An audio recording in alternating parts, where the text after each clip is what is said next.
Hello friends, welcome back to my channel. നമ്മളിന്ന് ചെയ്യുന്നത് അമ്മ സ്പെഷ്യൽ വെണ്ടയ്ക്ക ഉപ്പേരിയാണ് കേട്ടോ. അമ്മയുടെ ഒരു സ്പെഷ്യൽ വെണ്ടയ്ക്ക ഉപ്പേരിയാണ് ഇത്. എനിക്കും ചേച്ചിക്കൊക്കെ സ്കൂളിൽ പഠിക്കുന്ന സമയത്ത് വളരെ ഇഷ്ടമുള്ളൊരു വെണ്ടയ്ക്ക ഉപ്പേരിയാണ് കേട്ടോ. ഞങ്ങൾക്ക് മാത്രമല്ല, ഞങ്ങളുടെ ഫ്രണ്ട്സിനും വളരെ ഇഷ്ടമായിരുന്നു കേട്ടോ. അപ്പോൾ നമുക്ക് എങ്ങനെ ഉണ്ടാക്കാമെന്ന് നോക്കിയിട്ട് വരാം. അപ്പോൾ ഞാനിവിടെ ഒരു പാനിൽ 3 ടേബിൾ സ്പൂൺ വെളിച്ചെണ്ണയാണ് ഒഴിക്കുന്നത്. വെളിച്ചെണ്ണയിൽ ഉണ്ടാക്കുമ്പോഴായിരിക്കും കേട്ടോ കുറച്ചുകൂടി ടേസ്റ്റ് ഉണ്ടാവുക. അപ്പോൾ വെളിച്ചെണ്ണ ഒന്ന് ചൂടായിട്ട് വന്നിട്ടുണ്ട്. ഞാനതിൽ 1 ടീസ്പൂൺ കടുകാണ് ഇട്ട് കൊടുക്കുന്നത്. അപ്പോൾ കടുകൊന്ന് നന്നായിട്ട് പൊട്ടി വരുമ്പോൾ നമുക്ക് ബാക്കിയുള്ളതോടെ ചേർത്ത് കൊടുക്കാം. അപ്പോൾ ഈ വെണ്ടയ്ക്ക ഉപ്പേരി എന്ന് പറയുമ്പോൾ വളരെ നൊസ്റ്റാൾജിക്കാണ് കേട്ടോ. കാരണം എനിക്ക് ചേച്ചിക്കൊക്കെ സ്കൂളിലേക്ക് എന്നും ഞങ്ങളിത് വേണമെന്ന് പറയുന്ന അമ്മോട് എന്നും പറയുന്ന ഒരു ഉപ്പേരിയാണ് കേട്ടോ.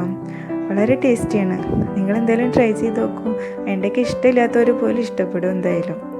അപ്പോൾ ഞാൻ കടുക് പൊട്ടി വന്നപ്പോൾ ഒരു 2 വറ്റൽമുളക് ഒന്ന് പൊട്ടിച്ചിട്ട് കൊടുത്തിട്ടുണ്ട് കേട്ടോ. അപ്പോൾ വറ്റൽമുളകൊന്ന് ചൂടായിട്ട് വന്നിട്ടുണ്ട്.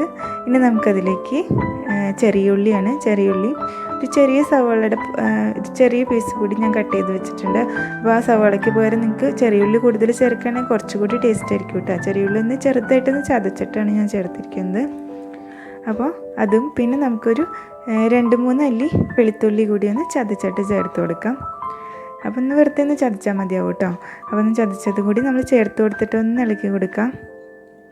അപ്പോൾ ഇത് അധികം വഴന്ന് വരണ്ട, ഒന്ന് ചെറുതായിട്ടൊന്ന് വഴന്ന് വന്നാൽ മതിയാവും. അപ്പോൾ ഇനി നമുക്കതിലേക്ക് ഒരു 1/4 കിലോ വെണ്ടയ്ക്കയാണ്. അപ്പോൾ ഒരു ചെറിയ പീസായിട്ട് ഞാൻ കട്ട് ചെയ്തെടുത്തതാണ്. അതും പിന്നെ നമുക്ക് 2 പച്ചമുളക് കീറിയിട്ടിട്ടുണ്ട്, അതും കൂടി ചേർത്ത് കൊടുക്കാം കേട്ടോ. ഇപ്പോൾ ഇത് അധികം എരിവില്ലാത്ത പച്ചമുളക് ഇതുകൊണ്ടാണ് കേട്ടോ 2 എണ്ണം എടുത്തിരിക്കുന്നത്. ഇല്ലെങ്കിൽ നിങ്ങൾക്ക് 1 പച്ചമുളക് ചേർത്ത് കൊടുത്താൽ മതിയാവും. കാരണം നമ്മളിതിൽ ക്രഷ്ഡ് ചില്ലിയൊക്കെ ചേർക്കുന്നതാണ് ലാസ്റ്റ്. അപ്പോൾ നമുക്ക് പച്ചമുളക് അതിനനുസരിച്ചിട്ട് ചേർക്കണത് നിങ്ങൾ നോക്കണം കേട്ടോ. അപ്പോൾ അതൊന്ന് ഇളക്കി കൊടുത്തിട്ടുണ്ട് ഞാൻ. അപ്പോൾ നമ്മളിത് മീഡിയം ഫ്ലെയിമിലിട്ടിട്ട് മാത്രമേ ചെയ്യാവൂ കേട്ടോ. അപ്പോൾ ഇനി നമുക്കിതിലേക്ക് ഉപ്പ് ചേർത്ത് കൊടുക്കാം. നന്നായിട്ടൊന്ന് വഴന്ന് വരാൻ വേണ്ടിയിട്ട് ആവശ്യത്തിനുള്ള ഉപ്പ് ചേർത്ത് കൊടുക്കാം. അധികം ചേർത്ത് കൊടുക്കണ്ട കേട്ടോ. നമുക്ക് ലാസ്റ്റ് ഉപ്പ് വേണമെന്നുണ്ടെങ്കിൽ പിന്നെ ചേർത്ത് കൊടുക്കാമല്ലോ. ആദ്യമേ ചേർത്ത് കൂടി പോകരുതല്ലോ. അപ്പോൾ അത് നന്നായിട്ടൊന്ന് ഇളക്കിയെടുക്കാം.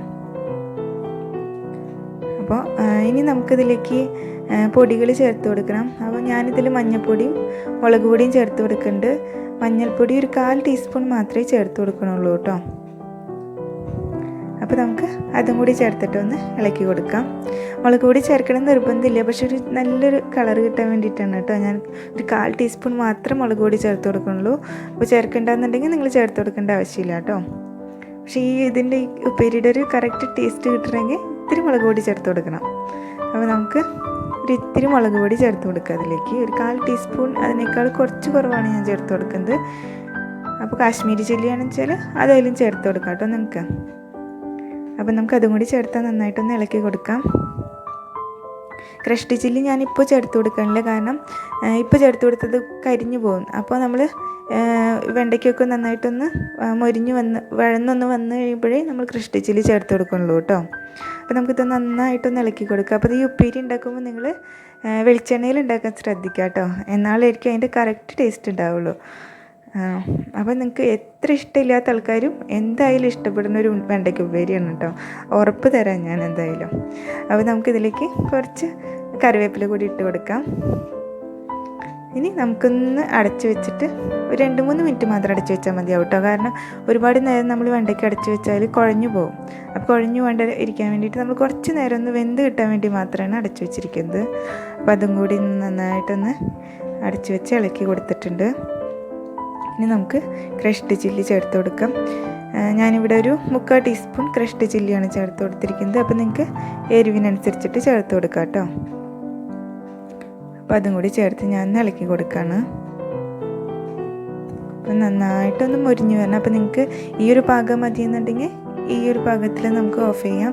പക്ഷേ കറക്റ്റായ ഒരു ടേസ്റ്റ് കിട്ടണമെന്നുണ്ടെങ്കിൽ നന്നായിട്ടൊന്ന് മൊരിഞ്ഞ് വരണം കേട്ടോ. ഒരുപാട് കരിഞ്ഞു പോകരുത്, നന്നായിട്ടൊന്ന് മൊരിഞ്ഞ് വന്നാൽ മതിയാവും. വെളിച്ചെണ്ണ ചേർക്കണം എന്നുണ്ടെങ്കിൽ ഇനി ചേർത്ത് കൊടുക്കാം കേട്ടോ. അപ്പം ഞാൻ കുറച്ചുകൂടി ഒന്ന് ചേർത്ത് കൊടുത്തിട്ടുണ്ട്. ഇതിന് കറക്റ്റ് ടേസ്റ്റ് കിട്ടണമെങ്കിൽ നന്നായിട്ട് വെളിച്ചെണ്ണ ഒഴിക്കണം, എന്നാലും ടേസ്റ്റ് ഉണ്ടാവുള്ളൂ കേട്ടോ. അപ്പോൾ നന്നായിട്ട് മൊരിഞ്ഞ് വന്നിട്ടുണ്ട്. എല്ലാവരും ഒന്ന് ട്രൈ ചെയ്ത് നോക്കൂ. നിങ്ങൾക്ക് തീർച്ചയായിട്ടും ഇഷ്ടമാവും. ഇഷ്ടമാണെങ്കിൽ ഷെയർ ചെയ്യാനും ലൈക്ക് ചെയ്യാനും കമൻറ്റ് ചെയ്യാനും സബ്സ്ക്രൈബ് ചെയ്യാനും മറക്കരുത് കേട്ടോ. അപ്പോൾ നമുക്ക് അടുത്ത വീഡിയോ ഇട്ട് വരാം. Thank you.